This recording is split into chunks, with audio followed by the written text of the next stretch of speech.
host tonight. In a minute I will introduce my colleague, Ross Holden, who is our Vice President, Indigenous Governance and Self-Determination. He will be our moderator and MC for the evening. But before I throw it to Ross, let me just cover a few housekeeping items. So if you need a washroom, there's one here. There's also another one up on the mezzanine. Inside the door, there's a big red button. You push that to lock the door so you don't get surprised. We have lots of, if you drink wine, please drink responsibly. If for any reason there is an alarm, an emergency, we can make our way back up these steps and out that door to George Street. And I have to apologize, our landlord is not very good about keeping that entrance free of snow and ice, so if we do have to go out that door, please be careful and watch your step. We do have Wi-Fi. It's the IOG guest network, and the password is I0G public, all caps, all one word. Typically when we do events at the IOG, we operate under Chatham House rule, which basically says that what's said at the IOG stays at the IOG. But the Policy Crunch, we actually live stream it to our YouTube channel. So just be aware that if you ask a question, you will be recorded on our live stream channel. I want to acknowledge as well that Bell Canada is our sponsor of the overall series, and I'll leave it to Ross to speak about our sponsor for tonight's session. Are there any sort of logistical or housekeeping questions or comments? No? Okay, well then I'll turn it over to Ross. Thanks, Jeff. Good evening, everybody. Thank you very much for being here this evening. It's good to see everybody here. We have a very interesting agenda tonight. First of all, though, I'd like to acknowledge that we're on the traditional unceded territory of the Algonquin Anishinaabe peoples. And I'd like to provide a few remarks in advance to kind of set the stage for our discussion this evening. So, but first of all, as Jeff mentioned, I'm the Vice President of Indigenous Governance and Self-Determination here at the Institute on Governance. Through research, advisory services, training, and leadership development, the IOG has been supporting Indigenous governance, self-determination, community well-being, and renewed nation-to-nation relationships since its inception 30 years ago. Our work with organizations such as the First Nations Health Authority in BC, Métis Nation Ontario, Government of Nunavut, the First Nations Financial Management Board, and through the National Indigenous Organizations, or with them, I should say, on the 2017 Nation-to-Nation Dialogues has demonstrated what can be accomplished by taking a collaborative, multidisciplinary approach to relationship building and supporting Indigenous-led paths to self-determination. And I would have to say that this policy crunch this evening is a prime example of that. So again, before I introduce our panelists for this evening, I'd just like to set the stage with a few remarks. In 1969, the Government of Canada published its infamous Statement of the Government of Canada Policy, Statement of Government of Canada on Indian Policy, which called for the gradual abrogation of historic treaties, repeal of the Indian Act, the conversion of reserve land to private property, and the transfer of federal responsibilities under the Constitution for First Nations to the provinces. That document, as many of you may know, was called, or came to be known as the White Paper. So the reaction to that was fast and furious. Harold Cardinal, a 24-year-old Cree man and head of the Indian Association of Alberta, published a response to the White Paper called Citizens Plus, otherwise known as the Red Paper. They called the White Paper a thinly disguised program of extermination through assimilation. In other words, a proposal for cultural genocide.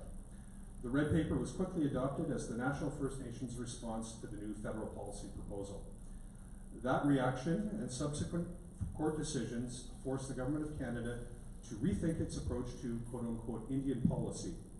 After withdrawing the White Paper, the government began to take baby steps with the introduction in 1973 of the Comprehensive and Specific Claims Policies and Economic Development Policies as well. However, by 1982, the same year that the inherent rights of Indigenous peoples were recognized and affirmed in Section 35 of the Constitution Act, it was becoming apparent that federal policies and investments in economic development were not having a significant impact on socioeconomic conditions prevalent in many First Nation communities. So in response, the government of the day struck a special parliamentary committee that came to be known as the Penner Commission. In consultation with First Nations leaders and citizens across Canada, they traveled across Canada, heard from Indigenous leaders and community members, and heard time and time again that it wasn't about the money, but also it wasn't all about the money, but also very much about the institutions that were created to administer the Indian Act. Those institutions themselves were harming their people and the communities. And to quote the First National Chief of the Assembly of First Nations in his testimony to the Penner Commission, he said, current federal policies and institutions are operating to reinforce Indian poverty and dependence rather than to promote self-sufficiency and self-determination. This course has taken an appalling toll in both human and financial terms. But perhaps the most poignant statement made before the Penner Commission was that of the Nisga'a Tribal Council, which said, we could talk about inadequate housing, sewer systems, and fire protection well below Canadian standards. We could talk about the lack of economic development and high unemployment rates in our communities. We could talk about the specifics of government programs, policies, and regulations. And we can talk about how the energy and talent of Indian communities are drained and wasted, reacting to the self-perpetuating bureaucracy of your government. However, we are not here to talk about the potholes on the road to self-government, which we can best pave ourselves with the jurisdictional authority to do so. We wish to put forward suggestions for creating a new order in the Canadian Original on everything from self-government policy to health, education, child welfare, economic development, and other programs. But where it really drilled down was on the subject of the role of the federal government and First Nations relationships with the federal bureaucracy. So the Penner Report made many recommendations in this regard, but two stand out. First of all, First Nations would be better off creating their own institutions to supplant the role of the federal government wherever possible. And secondly, the fiscal relationship, and more precisely the accountabilities between First Nations and the Government of Canada must change so that the First Nations are less accountable to the federal government and more accountable to their own citizens. This set in motion the beginning of a movement for the creation of First Nations-led institutions to support First Nations governance, and the management of their wealth. So in 1987, following the recommendations of an All-Chiefs Assembly, the Government of Canada established, for example, Indian Oil and Gas Canada as a special business-oriented agency within Indigenous and Northern Affairs Canada. And that organization in 1993 would be granted special operating status within INAC. And in 96, a co-management board was established with 6 of the 9 members appointed by the Indian Resource Council. About the same time, in 1988, the First Nations-led Kamloops Amendment to the Indian Act was passed, which provided First Nations the legal authority to tax non-Aboriginal interests on reserved lands, and led to the creation of the Indian Taxation Advisory Board, providing advice to the Minister of Indian Affairs in a manner similar to the board for the Indian Oil and Gas Canada. And then, in 2001, the Assembly of First Nations led an initiative on reforming the Canada-First Nations fiscal relationship that resulted in the passage of the First Nations Fiscal and Statistical Management Act in 2005. The FNFSMA created 4 institutions: the First Nations Tax Commission, First Nations Statistical Institute, the First Nations Financial Management Board, and the First Nations Finance Authority. The FNFSMA was later renamed the First Nations Fiscal Management Act when it was decided to discontinue operations of the First Nations Statistical Institute. Finally, the First Nations Information Governance Center was created in 2010 as an incorporated not-for-profit organization operating with a special mandate from the Assembly of First Nations Chiefs and Assembly. So a slightly different origin story for the FNIGC than the others I've described. So that brings me to our panelists this evening, to whom I will look to pick up the story from there. And after a brief introduction, Ms. Jody Anderson from the First Nations Financial Authority is the Business Development Manager for the FNFA in Ontario. Joni is Anishinaabe from Treaty 3 and a proud member of Couchiching First Nation. At the FNFA, Jody is responsible for building and maintaining relationships with First Nations leadership and administration. Next, Mr. Harold Cala is the Executive Chair of the First Nations Financial Management Board and has been so since its inception in 2006. He is a member of the Squamish Nation located in North Vancouver, British Columbia. And after many years of experience in international business, Mr. Cala went to work for his community as a negotiator in the areas of economic development, land management, and finance, and served 8 years on the Squamish Council. And Mr. Jonathan Doer is the Executive Director of the First Nations Information Governance Center and has been so since 2017. Jonathan is a mixed Huron-Wendat French and Scottish descent and has an academic background in Indigenous arts and literatures, Indigenous studies, and is a former Social Science and Humanities Research Council doctoral fellow and holds an appointment as adjunct research professor at the Department of Sociology and Anthropology at Carleton University. So please join me in welcoming our panelists to the IOG this evening.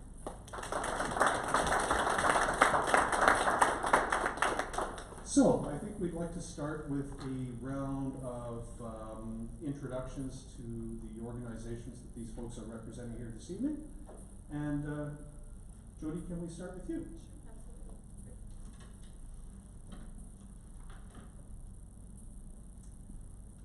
Thank you, Ross, and thank you, Jeff, for that introduction and land acknowledgement. That means a lot. And I do say Chimigwich to hosting us here on unceded, unsurrendered Algonquin territory. I do see some familiar faces in the crowd tonight. Miigwech for joining us after work and giving us an opportunity to have this really important dialogue and moving these discussions forward. I had the opportunity previously to talk with some of you who are just learning about the First Nations Fiscal Management Act. Some of you have been working with it quite extensively, so there's a broad range of knowledge in the room here. So I do hope that we can bring some value to you tonight. I want to start by first talking about the First Nations Finance Authority and telling you a little bit about who we are and what we do. The First Nations Finance Authority, or I will refer to it now, we love acronyms to say FNFA, is a statutory not-for-profit institution which operates under the First Nations Fiscal Management Act. This is an optional piece of legislation, but we also work with the securitization of other revenues regulation, which was subsequently approved in 2011. The FNFA is governed solely by the First Nation communities that join us as borrowing members, but our primary mandate is to work with those First Nations who are not only members of FNFA, but have achieved certification through the First Nations Financial Management Board, and I'll let Harold talk a little bit more about that. FNFA has received 2 investment-grade credit ratings, one from S&P at an A+, and second from Moody's at an A2. We have received our securities exemption, and we work with a banking syndicate that sells FNFA debentures to the capital market. In addition to offering financing to First Nation governments, additional mandates are set out in the FNFMA are to provide capital financing, planning and advice, as well as investment advice, not just to our members, but also to First Nations that request this service. Just a couple of stats and facts about the First Nations Finance Authority, FNFA. To date, 288 First Nations have voluntarily requested that they be allowed to utilize the services of the First Nations Fiscal Management Act. And these services parallel best practices of provincial and local governments. It is very important to First Nations when we say optional piece of legislation, because we have been used to working under the Indian Act, which was a federal act that has been imposed on First Nations. So because this is voluntary, First Nations have the ability to opt in and put up their hand and say, I want to be a part of this act. I want to be a part of what's happening here.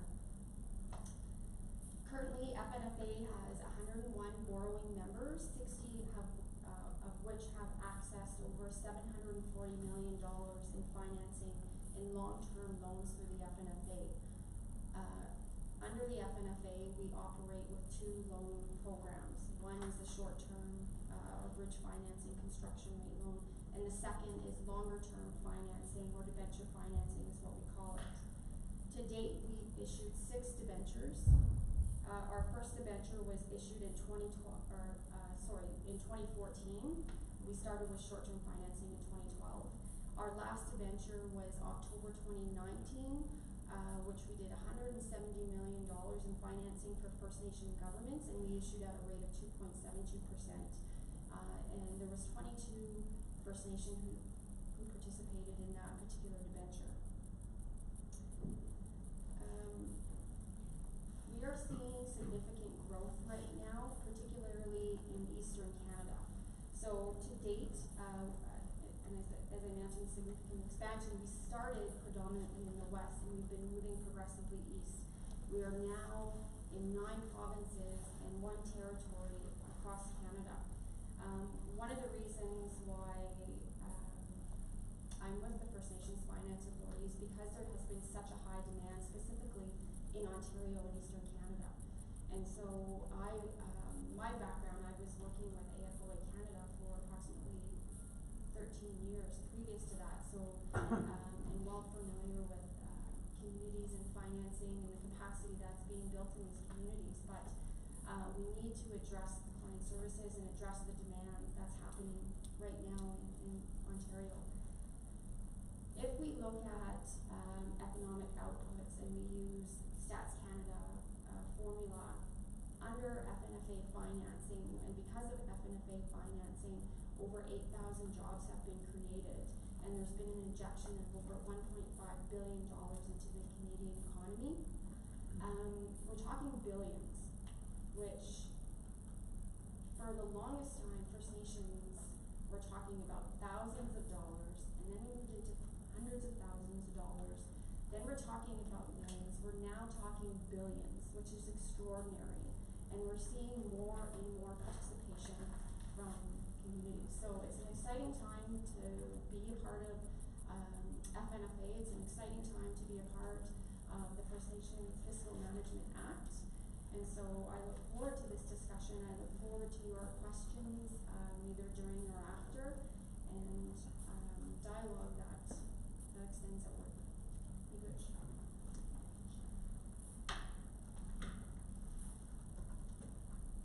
Mr. Cala? Read this. Well, good evening, and thank you for the invitation. I'm going to go back a little further. Sorry, Ross. Okay. We talked about 1969 and the eventual progressions that took place. It was often characterized as self-government when it was with self-administration. Big difference. We're now beginning a conversation on self-government. What could that look like? We're talking about shared jurisdiction, shared decision-making. Those were the things that were contemplated in some of the reports that were referred to by Ross, but never acted upon by the federal government. I sat at a dinner meeting once with 2 former federal cabinet ministers talking about Indigenous issues. And it was a small meeting called Friends of Enbridge, if there were any. And because they were talking about Indigenous issues at that time, Senator Jerry St. Germain at the time said, "Harold, you need to go." So I went. And these 2 ministers sat next to one another, and they were discussing some of the issues. And one said to the other, "You know, Canada signs a lot of these agreements. The problem is we just never implement them." And I thought, if you forgot them in the room. Okay. So when you look at the Indigenous community, understand that they have been to the altar many times through their history, where there was great promise, only to find that the groom never walked down the aisle. There was never any substance to the conversation. So it was always about extinguishment. What we're talking about today is is really what was a term that I learned when I started to become East, the two world moment, where we agreed to share, we're equal. And so that's the challenge that you all face, that we face, that the country faces at the moment, is how do you actually breathe life into section 25 and 35 of the Constitution? How are we going to interface as Indigenous governments with the institutional infrastructure of the federal government? Where's our Treasury Board? Where's our central agency committees? How do we aggregate ourselves to be able to speak with a voice, or are we going to continue to work to the lowest common denominator by being 634? As I said to the gathering in Vancouver a couple of weeks ago, to the chiefs in the joint gathering that they hold each year, how many of you can call the Minister of Finance? But I can't, because I'm from a First Nation institution. So this concept of aggregation is something that we're going to be working on in a whole range of different concepts. Canada looks at aggregation that we're going to somehow reassemble ourselves into the nations that we were prior to contact. Not going to happen. There will be aggregation now, but it'll be on a completely different basis.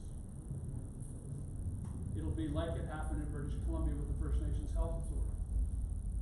We all aggregated under that one umbrella to provide services into our communities. Same thing's going to happen here with First Nation communities. I'm working with the 49 NAN communities in Northern Ontario to establish the same thing. So aggregation is going to occur in different ways. Economic aggregation. It happened in British Columbia, and it happened with my community, Squamish, Musqueam, and not because we all of a sudden were good brothers. We were in court 10 years earlier suing one another. But all of a sudden we realized that the time had come that none of us were going to get anything unless we shared it all. And so economic aggregation is going to be something that's coming. Natural resource development is going to drive that again. Whether you're talking about the Ring of Fire or oil and gas, those economic aggregations are going to occur. I went to New York at the invitation of Canada when they removed their objection status to the UN Declaration. And we were asked to go to show to the world what the Fiscal Management Act had done and how great Canada was for implementing it. And they were, because it doesn't happen anywhere else in the world. We think sometimes we're far behind, but I can tell you we're way ahead in many, many areas. And we're going to continue to do that through the kind of dialogues that we're going to have in the near future. Minister Philpott stood when she was in government and when she was the minister, stood in front of the AFN a couple of Christmases ago and said, ISK is going to sunset. And I looked and I said, oh, what's it going to sunset into? Well, it's going to have to sunset. If it is going to sunset, it's going to sunset into First Nation institutions. There isn't the capacity in First Nation communities to function on a stage of a modern day government. What happened in Indian communities on contact is we got frozen in time. We were not allowed to evolve. We were not allowed to function as a government and make decisions. Now somebody wants to flip the switch and say, now you're a government. We'll sign this treaty or the self-government agreement, we'll turn our back and walk out the door and good luck. Because that's what's happened. I remember flying home from Ottawa on a plane with Jim Aldridge, the chief negotiator for Nisga'a, and he said, Harold, I did not understand what we were getting involved in. I thought it was the beginning of a good marriage, but I now understand it was the end of a messy divorce. I sat with them after the expiration of their first fiscal financing agreement, and it took them the same term to negotiate another one. and they operated on the last year's funding for 5 years. Those relationships have to change, and institutions are going to be in the forefront. We, at the Financial Management Board, part of what we do when we examine how to create this act is looked at the BC Municipal Finance Authority model to see what happened. In the late 1980s, some municipalities in this country went broke. And some governments, provincial governments, started to guarantee municipal loans. They did not in British Columbia. And municipalities in British Columbia had to come together and form their own borrowing pool, much like was been done with the Finance Authority in British Columbia. There was a function in the provincial government called the Inspector of Municipalities, which provided some of the oversight that's required to support that regime. The Financial Management Board became almost the greatest majority of what the Inspector of Municipality does, we now do. It's shared between the three institutions. But we're the gatekeeper. You don't get to borrow until you are certified by the Financial Management Board. And so we've created these mechanisms now as modern day governments. When this legislation was passed, it was said here that only 25 to 30 communities would benefit from this legislation. Well, now we're approaching almost half of the communities in this country who are now scheduling themselves to the act because they have economic opportunities today that they didn't have before, and they need to borrow money for infrastructure. If you ever understand why there's no economic development on reserve lands, there's two reasons for it. One, we don't own our own land, so that's a big challenge. It's for our use and benefit. The other big challenge is there's no ability to finance infrastructure on reserve. People who come onto reserve land to do economic development have to pay, the proponent has to pay an additional cost of that infrastructure. And the First Nation suffers for it because they're not going to pay more than they pay off reserve to develop. And so part of the mechanisms that we're now looking at is the ability to support that infrastructure through our own source revenues and through our tax revenue base. What we do is see that oversight framework created in a First Nation community. Once a community gets scheduled to the Act and they want to become involved, they start with us with the development of a financial administration law under the Fiscal Management Act or Section 83 of the Indian Act. We have standards. First, the Financial Management Board is one of the few indigenous organizations in this country that has the legislative authority to establish standards. We have standards for financial administration laws, financial performance, and financial management systems. Those standards are consistent with a control framework known as COSO. COSO was developed after the 2008 capital markets meltdown that looked at an accountability framework that could be more responsive and more honorable. I was joking to somebody that I appeared before the entire Conservative caucus 2 weeks ago, and I told them that FMB was prepared to certify the federal government because we did have standards. Fortunately, they laughed too. They didn't throw me out. But the reality is that we start creating and bridging that gap that occurred at the time the Indian Act came into place and we were denied an ability to function as a government. We're now starting to rebuild that. There's a huge investment in capacity building that has to be made by the government of Canada to support that. And I have to say, in the last two or 3 years, the government of Canada has responded with significant investments. We now have FMB now has offices in Atlantic Canada, Montreal, Ottawa, Winnipeg, and Vancouver. We've gone from a staff of 20 to a staff of 60. And the success that we're starting to enjoy as a result of that is starting to be reflected in the calls to Jody to start looking at financing. People are not going to ignore the concept of treaty rights, treaty entitlements, Aboriginal rights and title. Those are matters that will never go away. But communities are prepared, I believe, to now take advantage of economic opportunities that are occurring in this country. And that's the kind of institutional development we need to support. That's the kind of capacity building we need to support, is to see those things occur. I think that if we don't, what happens? As I said to the Conservative caucus, if you guys spent half as much time recognizing Aboriginal rights and title as you did trying to extinguish them, Canada would not have had to buy a pipeline.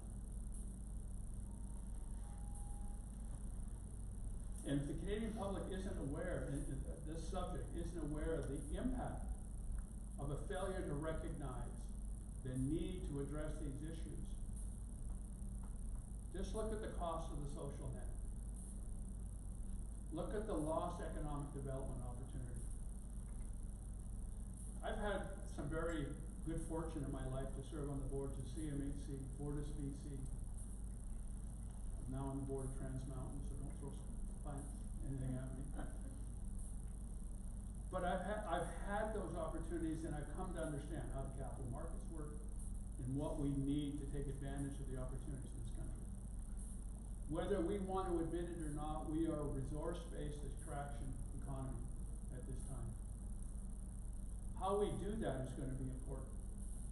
And what's happened in this country in the last 7 years is that we've lost the opportunities in the ring of fire because the commodity prices have dropped out. We've lost the natural gas opportunities in British Columbia. And we continue to buy Middle East oil for Eastern Canada.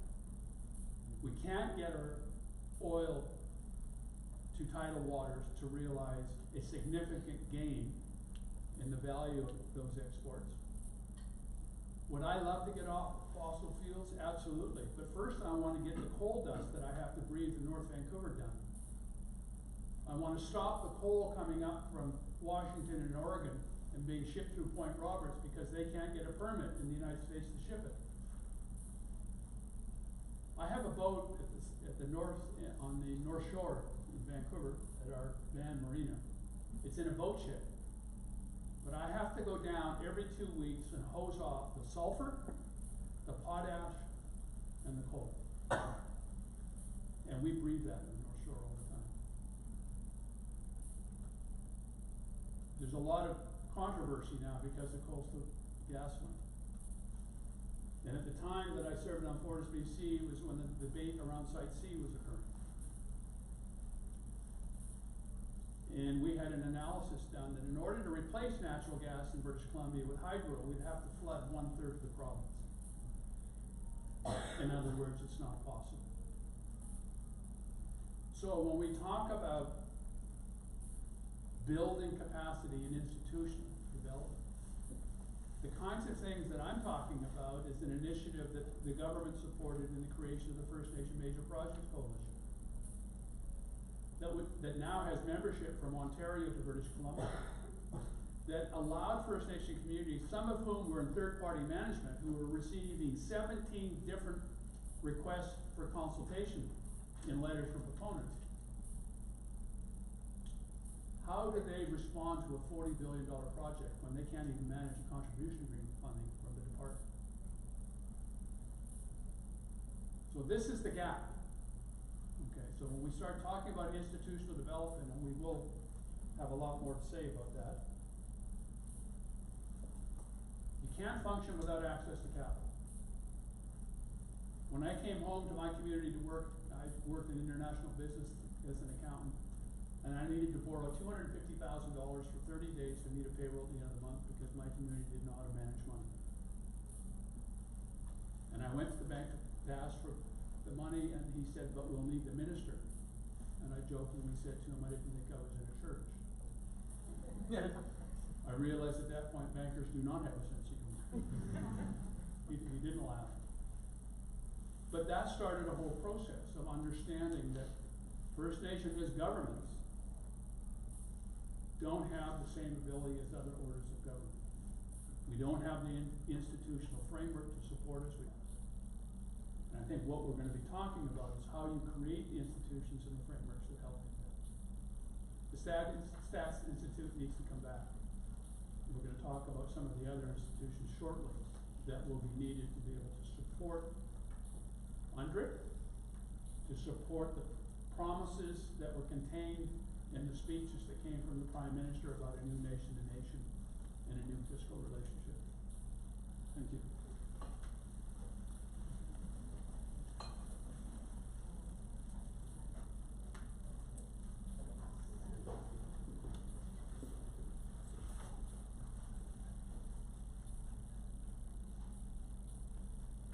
By the way, I was remiss in not taking an opportunity earlier to thank Harold and the Financial Management Board for their generous sponsorship as the special sponsor for this evening.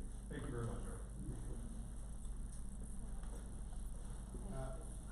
Good afternoon, everyone. Good evening, sorry. Good evening, everyone. This is my second event today, so if I'm a little discombobulated, you'll understand why. Fortunately, I tell the same story over and over again, so it should go well. Thank you to Ross and his colleagues here for the invitation and for the introduction. I second the acknowledgement of our Algonquin hosts. I've had the pleasure of living most of my life as a guest here in Algonquin territory with our Haudenosaunee neighbors to the south, and of course many other people coming to this place to live and work, and it is a beautiful place.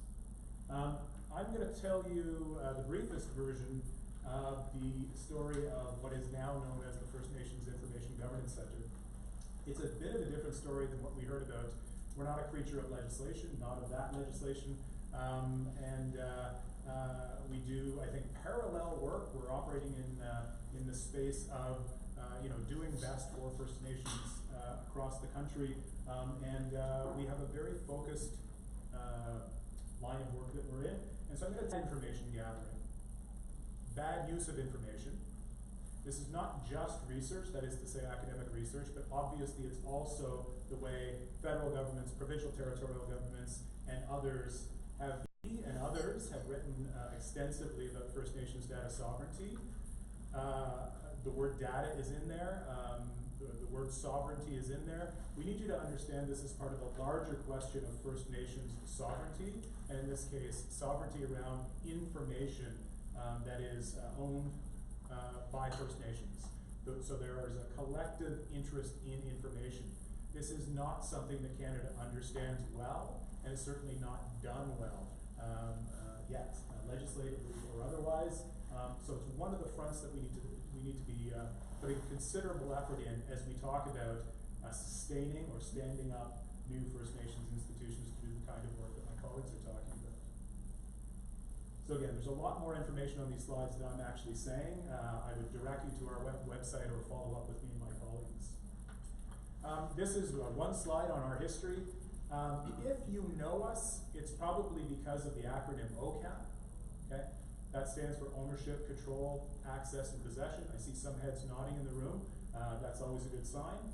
The other reason that you might know us is because of the Regional Health Survey, or the First Nations Regional Health Survey.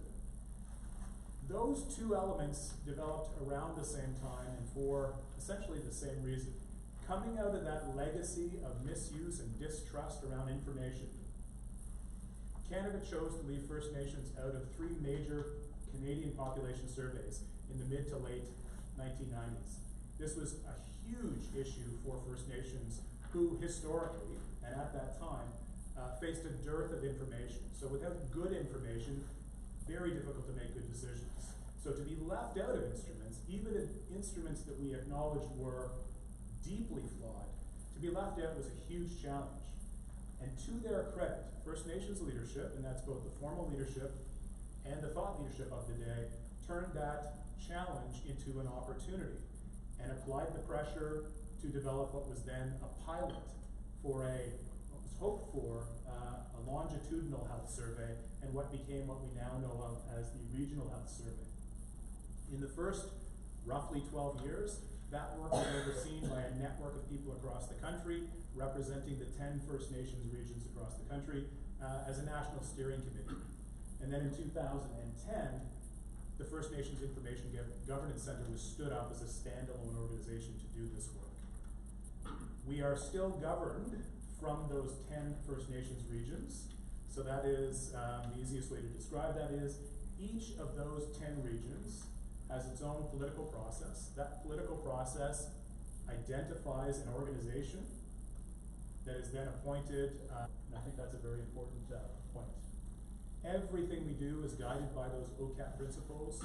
Again, ownership, control, access, and possession of information. And our work can be best described as those 10 regions choosing to come together to do work that is best done at a national level or collaboratively or collectively. So it's an example of the kind of aggregate I think that Harold is talking about, right? In our work, how First Nations choose to come together with good governance drives good work. In the context of this organization, we have a very, very prescribed way of doing governance. I gave you the briefest drive-by possible, and it's how we do our business. At the end of the day, we are accountable to community, we are accountable to leadership through the governance of our organization. In the last 2 years, I've worked with our national board to develop a new vision for the organization. So you can see, as I said, it features First Nations data sovereignty. And I think the wording, it's beautiful wording that they came up with. FNIGC envisions that every First Nation will achieve data sovereignty in alignment with its distinct worldview. So, the idea that nation-based and community-driven decision-making will drive even this national organization that works most closely with 10 regional organizations that represent many nations and communities within their regions. And then as you see, our mission is about asserting data sovereignty with First Nations. We're not a rights-holding organization. We serve First Nations, again, through our mandate, through the governance of the organization. We adhere to free, prior, and informed consent. We respect nation-to-nation relationships, and we recognize the distinct customs of nations. We have these 4 core strategic objectives: community-driven and nation-based. That's the terminology I used a moment ago. We talk about our data and training work that we do. So are set for us by First Nations leadership at the national level. And we do research on data sovereignty, information governance, and information management. And then last but not least, education and training.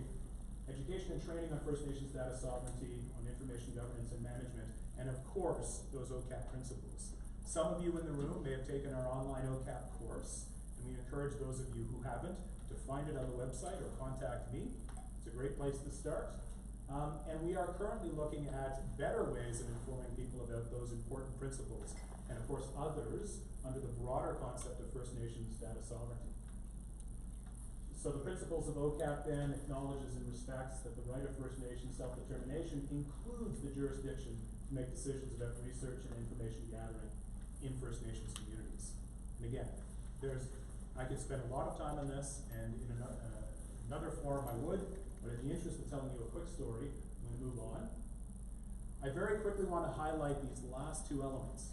In budget 2018, we received a small amount of money to do the work of designing a national data governance strategy, which we will be bringing forward to leadership on March 31st. So the first phase or first draft of a First Nations data governance. So the governance around information, that's the strategy that we're going to unveil. And we've been doing work over the last 2 years to engage through our regional partners with First Nations across the country. So again, it's data governance. Data strategy itself will follow. And then the second bullet acknowledges in the federal budget the importance that leadership across the country has placed on one of the pillars of a potential data governance strategy, which is the idea that as nations in regions choose to come together to do work that is best done collectively or collaboratively, they've acknowledged the need for institution or institution-like structures to do the work necessary. And the word that has been used over the last half decade or so is the Regional Information Governance Center. And then the last bullet here is just the acknowledgement that yet again in budget 2019, FNIGC was acknowledged. We were acknowledging to permanent and ongoing funding. That is a huge win.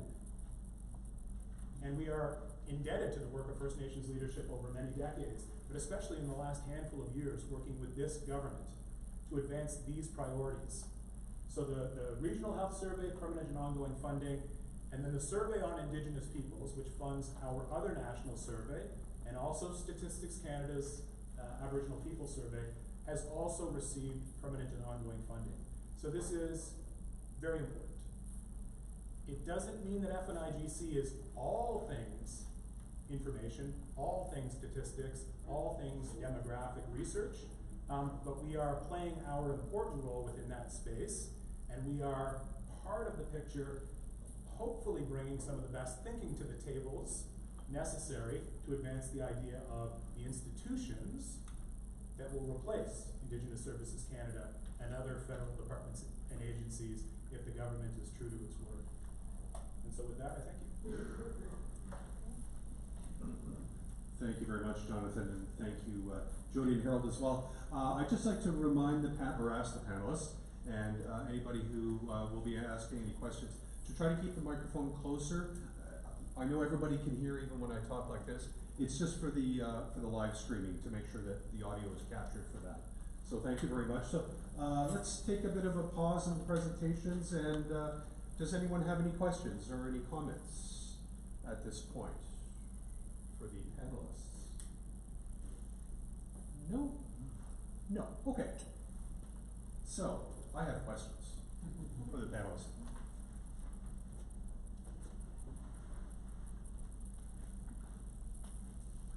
So we've covered a number of topics. Thank you very much, folks, for doing that. We've covered a lot of ground so far. I'm just wondering, you mentioned a bit of the forward-looking plan. Where is your organization headed in terms of its development or evolution? And are you collaborating with any other organizations as part of that evolution? Could I start with you, perhaps, Jonathan? Do you have any? Sure. Can you imagine that? I guess the microphone. And I guess I was not talking into the microphone adequately. I have a loud voice, so I sometimes forget I need to do that. Well, as I said, I'm simply going to repeat what I said earlier, that we at FNIGC, we really are servants of a particular kind of work, right? Not a rights-holding organization. So we won't make these determinations.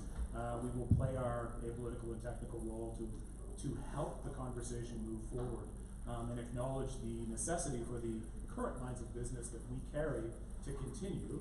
And in terms of where that home is, what future institutions get built, that is up to thought leadership, informing leadership, arming leadership with the best information to make the decisions that can be made to ensure that we are enabling growth, the kind of growth that my colleagues talked about on many fronts.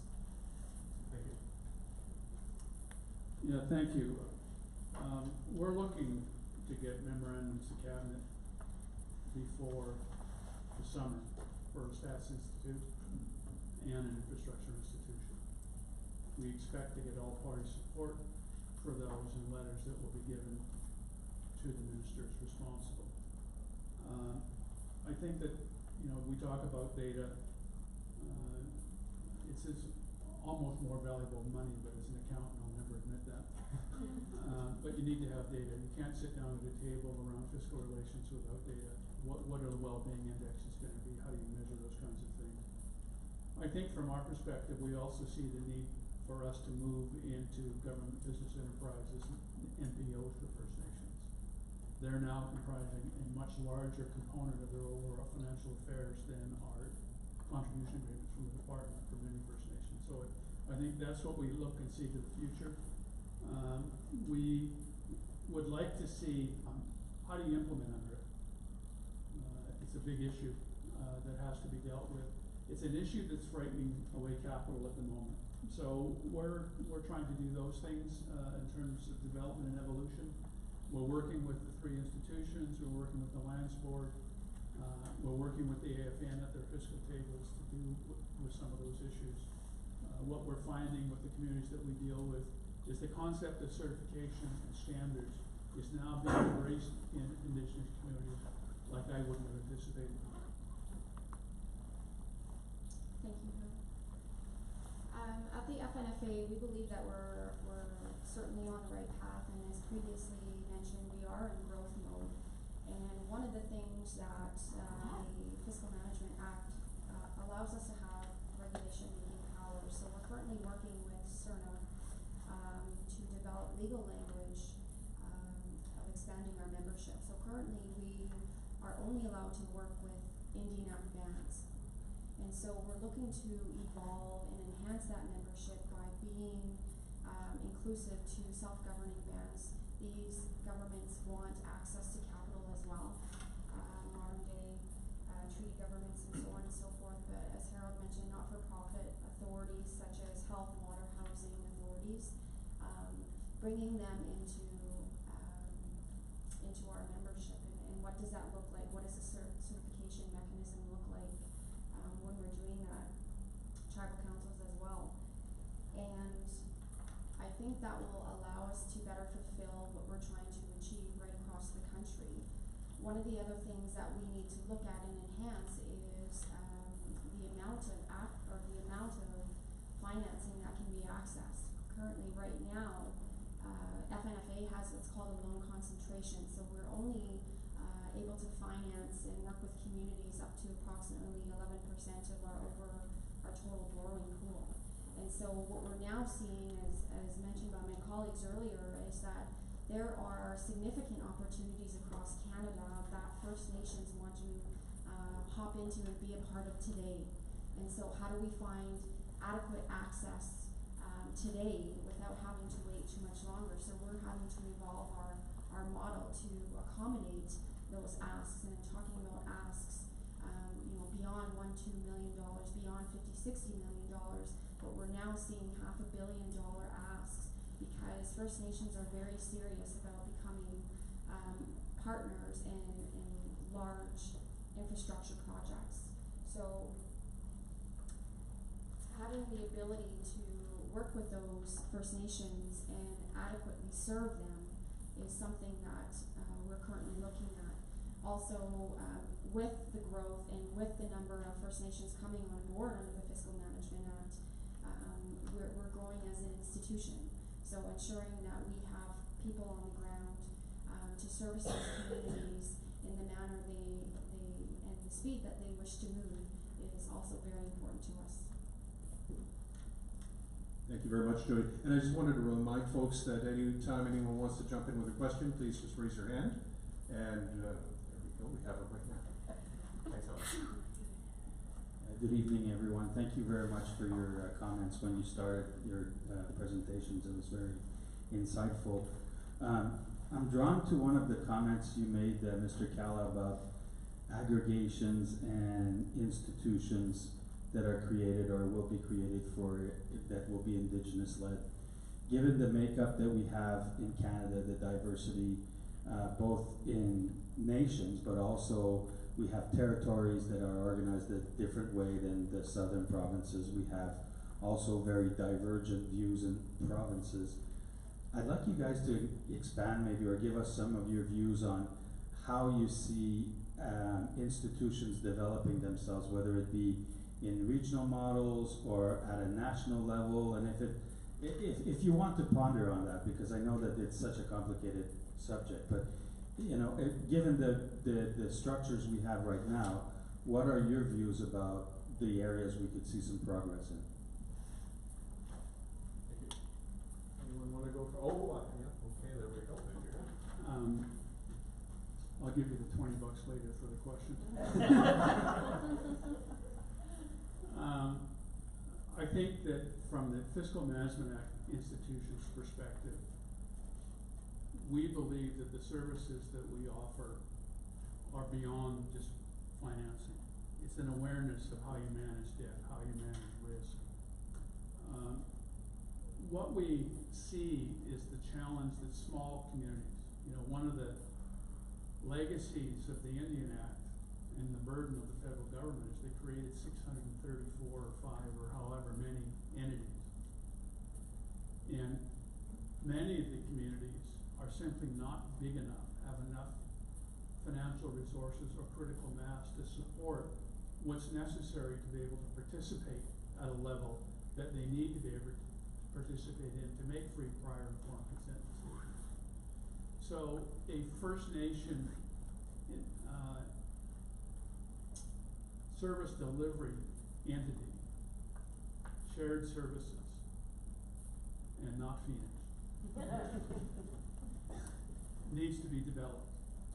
It's Indigenous owned, Indigenous operated. Indigenous people need to step up and be confident that they have the institutional infrastructure to sustain themselves as Indigenous people. We can't depend on others to do it. You know, one of the reasons the Finance Authority came to be is that shortly after I got home, I went to the bank to borrow some money.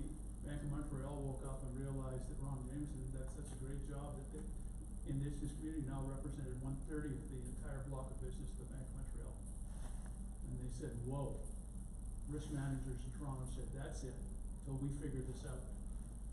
And that was a signal to me that if we didn't have our own direct access to the capital markets, we were gonna be in trouble. So I think that, you know, aggregation is going to occur in those who want to be aggregated. Let's make that clear. You're gonna find some within certain areas who just don't see the opportunity yet. One of the biggest things that Canada could do for all of us is end 2-year election cycles.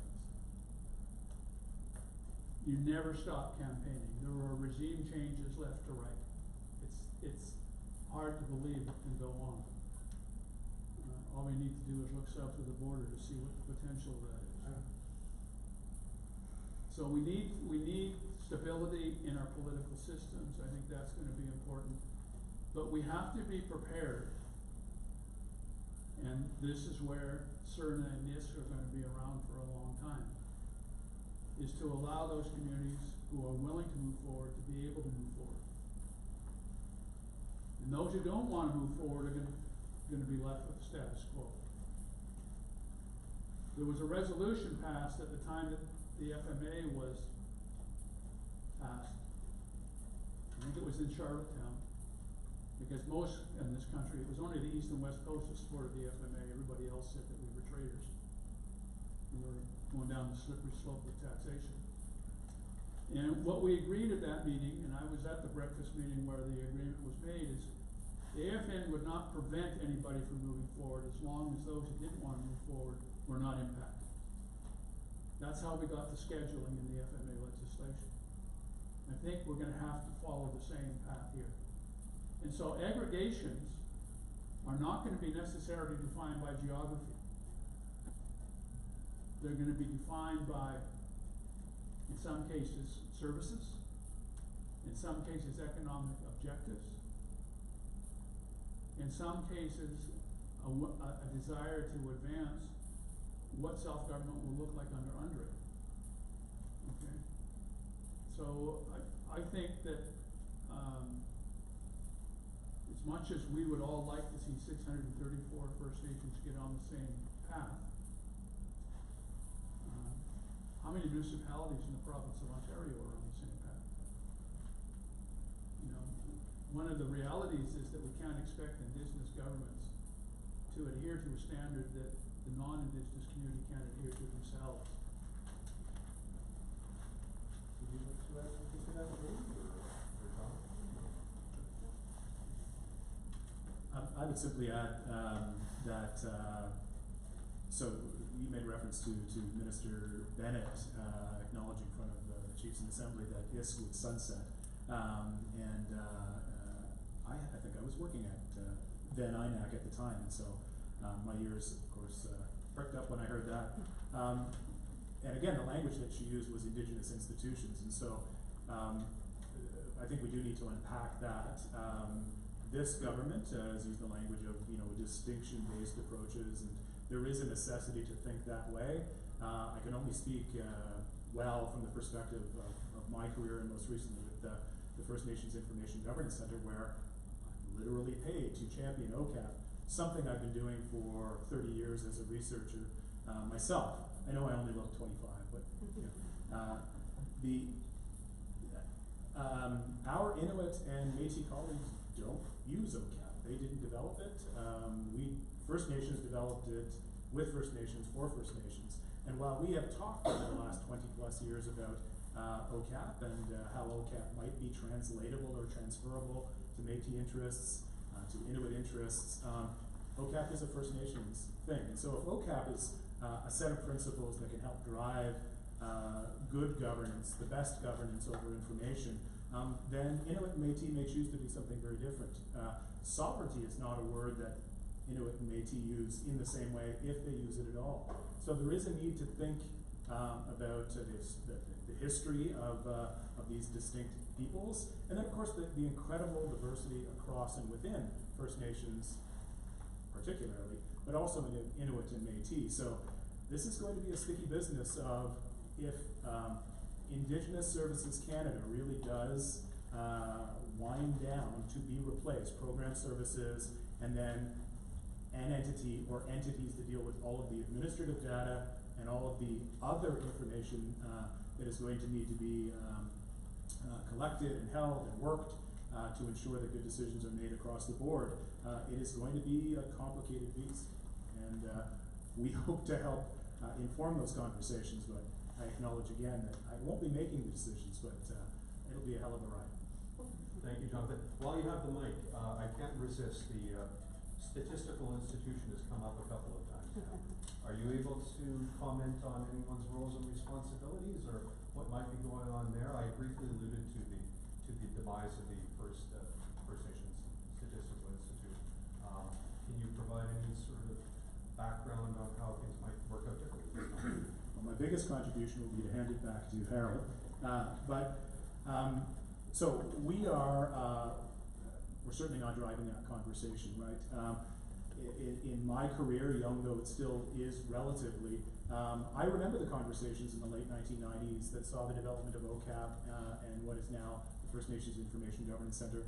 I remember, or I've been reminded of the conversations around the First Nations Statistical Institution at the same time. 2000, 2002, there are still documents going around about the thinking, the need for First Nations to build their own statistical institution. What ended up happening underneath the legislation with the Harper government didn't meet everybody's satisfaction. I don't know that we've ever done anything as humans that do, but I do know that some elements of our network historically were very critical of a statistical institution that couldn't fully exert OCAP. And so I know Harold, and this is where I'm going to hand it off to Harold, as a member of the Joint Advisory Committee on Fiscal Relations doing this work, you've been having those robust conversations about the importance of OCAP, what we learned from the near success and then failure of FINSI within that legislation. The legislation still exists. It was amended and FINSI written out. And so where we go forward with a statistical institution, I hope will be driven by what we've learned from the bruises we got over the last decade and a half.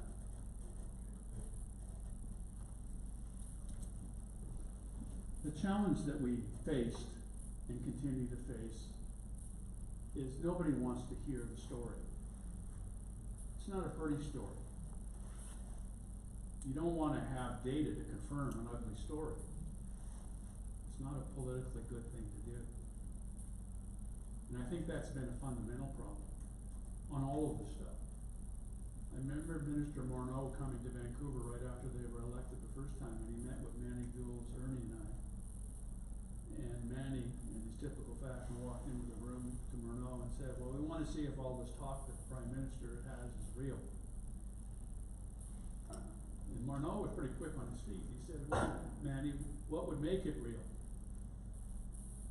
And Manny hadn't anticipated the question. You know, sometimes things jump into your head. And I said, well, Minister, for you to admit that what's on the ground isn't working. And that's where this all starts. What's on the ground isn't working. What do we want to try to do to make it work? We want to move to First Nation institutions because as federal officials, you're not allowed to take risks. Those that do get shuffled pretty quickly. There's no appetite for risk. And you're not in this exercise. Data becomes very critical in that process. We talk about the comparability gap on many different fronts. Well, how do we measure that? Am I, as a First Nation of Squamish, going to come forward and say, well, here's my view, and there's 634 others? We have to agree on some things, and that's going to take some dialogue. Some will not agree. Some will say, I signed a treaty, you have a fiduciary duty, it's treaty entitlement, you just send me a check and get out of my hair. And that's what some people are gonna say. And my response to them, well, how's it worked for you in the last 300 years? We've gotta do something different. That, what's on the ground isn't working, that goes both ways, in my view at least. So, we are having discussions at the National Table on Fiscal Relations about how we look at comparability, how we put those structures in place. The challenge that we face is, for people like me at least, who've been around too long and been to the AFN since 1987, it's not a good administrative body. We need our own civil service to be able to advance and develop policies and do things. That administrative infrastructure is going to be absolutely critical for us to move forward in this new world, or if there is a new world. There's a role for politics. You know, the big G governance, the big P politics. What are those negotiations going to be? I leave that to them. I just I want our communities to be able to understand what the circumstances are today through data, and what the processes need to be to develop policies and advance ideas. When I came home in 1987, I was the first professional to come home, and when I got to the council table, if I slammed my hand on the desk and said, "This is what I want to do," I got it. Because there was nobody around the table who was willing to challenge me at the time. That's not the way to develop policy. You know?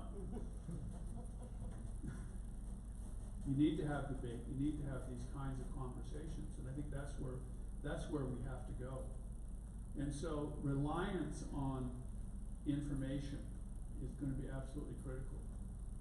How do you interface with the government of Canada and the provinces? Let's not forget about the provinces. It's going to be absolutely critical. How do we take information to those tables? And we're not arguing about the data is going to be critical and expedite the process.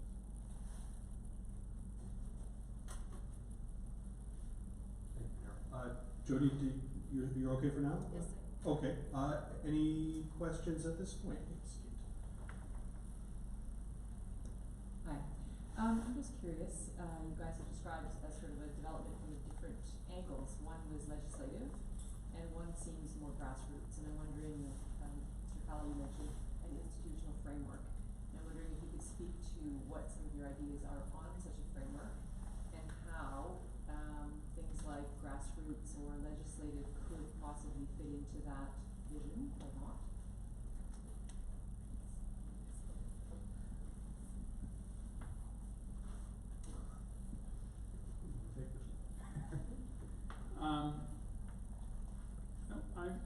When I talk about institutional development, let's understand that for those who are engaged, it is based upon grassroots.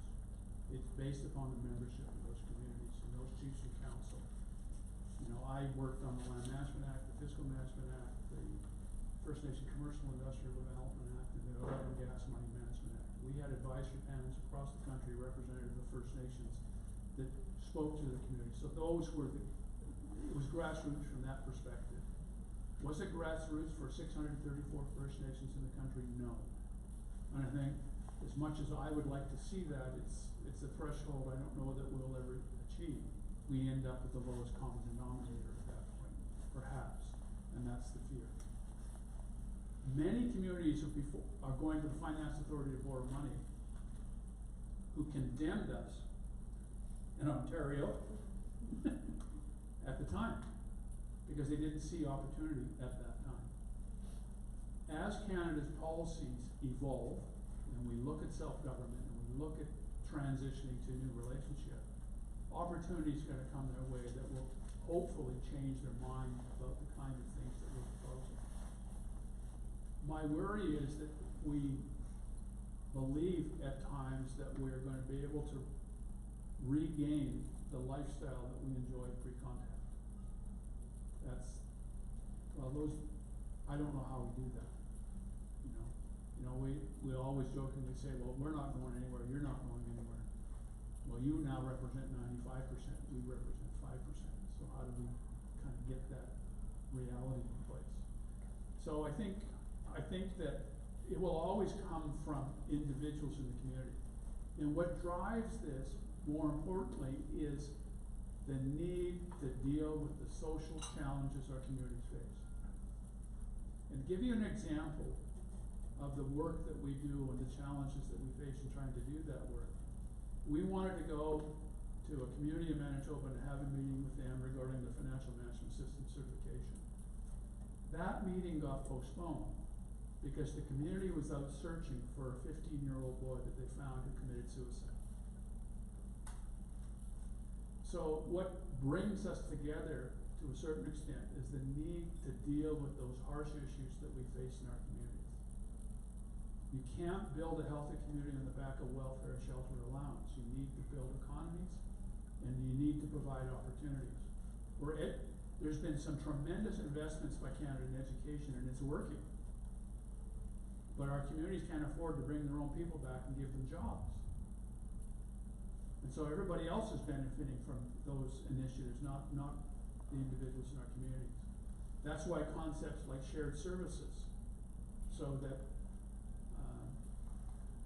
many of those people can work, not every day in their communities, but they can participate in the structure that supports their communities. But we need infrastructure. To make this work, we need fiber optic infrastructure. I'm talking to the Ford government about the road up to the Ring of Fire. In fact, they're gonna build it. The federal government will build the roads into the communities, and they say, lay fiber optic up there.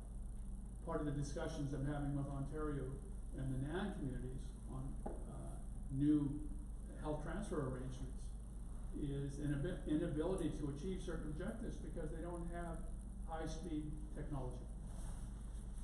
So infrastructure, those kinds of infrastructure investments are going to be critical in the future, and that brings people in.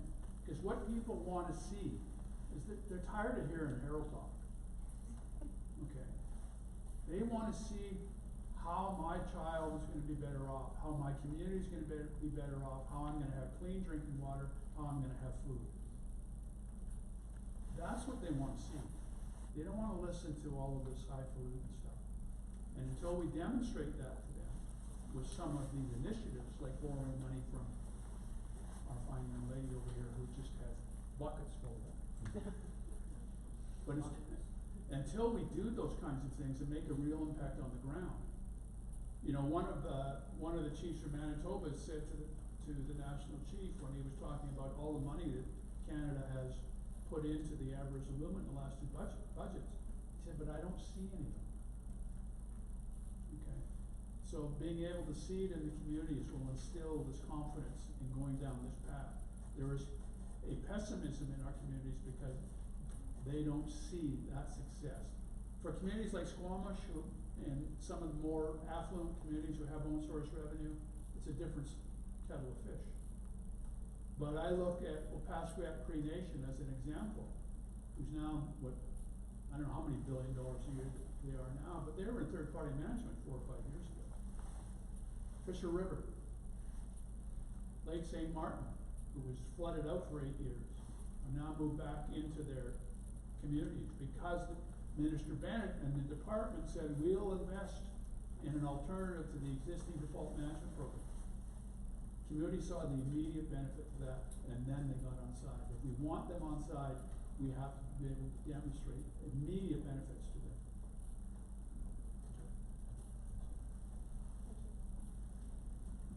I think when we talk about a framework, and I'm not going to repeat everything that Harold just said, certainly, but you touched on a couple of things that I want to just expand on. In terms of a grassroots approach, yes, what we're doing has to be driven from the communities, and the reason why we're doing that is, as Harold mentioned also, is the standard approach is not working. And so by providing First Nations with access to capital, we're allowing them long-term strategic planning rather than the flavor of the month kind of grant funding, as you will, so that First Nations become participants in their own economies. And that's going to be critical in order for them to prosper. First Nations governments have never prospered being reliant and dependent on transfers from another government. And so we need to look at sustainable solutions in order for that to happen, and look at mechanisms to make this happen faster, to close the gap, because the gaps that we're looking at right now, housing, infrastructure, education, health, so on and so forth, if we continue with the pay-as-you-go system, those are not going to be closed anytime soon.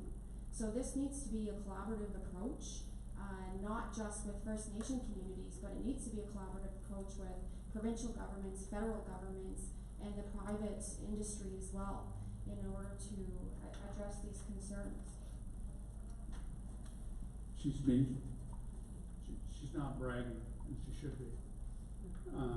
You know that any community in Canada can borrow money through the Finance Authority cheaper than the province of Ontario can raise capital for.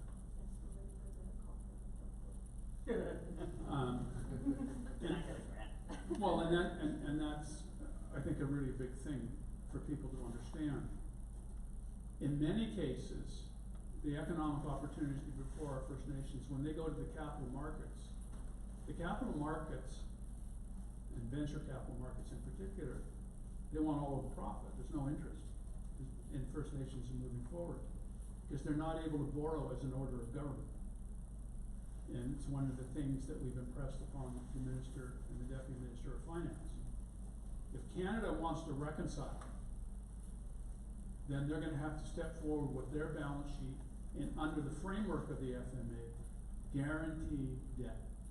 Because the scale of the projects that we have the opportunity to participate in now are in the billions. My own community in Kitsilano in Vancouver has a $3 billion real estate development. We need $500 million in infrastructure. The opportunity that's coming before us now has just ratcheted up. The Supreme Court of Canada decisions have created this need. And so we need to be in a position where, as an order of government, we have the ability to have access to the kinds of things that other orders of government do. And that is access to capital at a cost of government borrowing rate. A ability to develop a shared services that brings the capacity into First Nation communities, as an example. That's how grassroots people. That's why we got 60 communities now as part of the Major Projects Coalition. Because rather than just say no to any development, we said, do you realize what you're saying yes or no to? We went out and got the former CFO of Foothills Pipeline, the former CEO of Terrace and Gas, and we did an illustrative project, which ended up being a shell project, although we couldn't say that. And they started to realize at that point, in the first 25 years, there was $200 billion on the table. And that's why you're seeing these 20 elected band councils and Coastal GasLink start to say, we want some of that. I remember the late George Watts from Nechana saying to me, Harold, I just want a piece of the trees that are driving by my front door on Vancouver Island. Because we're starving. So those are the kinds of really big steps that if we want grassroots, they have to see an immediate impact. It's all about how am I going to do that? But they're willing. If they have confidence in us, they will follow us. If you can make a closing comment, it would be greatly appreciated. We're going to have to wrap up the panel soon, but there will be time left over for a little chit-chat and one-on-one networking if you'd like. But, yeah. So just to answer Kate's question, I mean, you used the terminology of legislation. Legislation could be a bit of a red herring. I think on the issue of, say, the statistical institution, or really any institution, whether it's Canada devolving to be replaced by Indigenous institutions, or Indigenous institutions that are sustained or built from the ground up, I think we have to think about what is theoretically possible, and then we have to think about what is practical and what is practicable. And we need to work those exhaustively, and then ultimately determine the best way forward. So if in the work that we do, if the OCAP principles are amongst the principles we put forward, and we say that existing under Canadian legislation would be deficient because privacy law, Canadian privacy law, is inadequate, or the way that Canada looks at collective ownership is inadequate, then we should let legislation or existing under Canadian legislation get in the way. A statistical institution or any institution could be legislated into being without it controlling the way the parties with the authority to run that institution are accountable to First Nations citizens across the country. So again, I think as long as people aren't getting hung up on that terminology that somehow legislation is all good or all bad, somehow grassroots is all good or all bad, the best thinking has to get to the tables to think through and dispel these myths. And I mean, I often have to say to people when we're talking about, you know, well, what does it mean for us if a First Nation statistical institution comes back? Well, we should look at it this way. Building up a First Nations institution does not necessarily mean tearing down Canadian institutions, but it necessarily means the Canadian institutions have to change from their legislation on up. And that's not a bad thing. In fact, that is incredibly exciting. People are always saying that First Nations on many issues, but on information governance in particular, are leading some of the best thinking in the world. Well, you know, step up to the plate, Canada, and you know, get to work.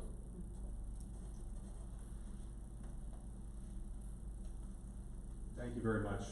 Thank you all for that. I could stay here until midnight and do this, but I know we had scheduled this to run until 7 o'clock with a little bit of Q&A after. I think this might be a good time to maybe wrap it up now, but you'll have some time with our panelists for the next 15-20 minutes perhaps to chat with them one-on-one.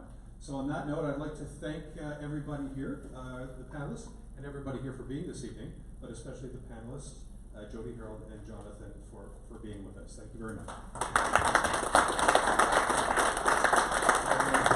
I would also like to present the panelists with our stylish Institute on Governance coffee mug. There you go. Thank you very much.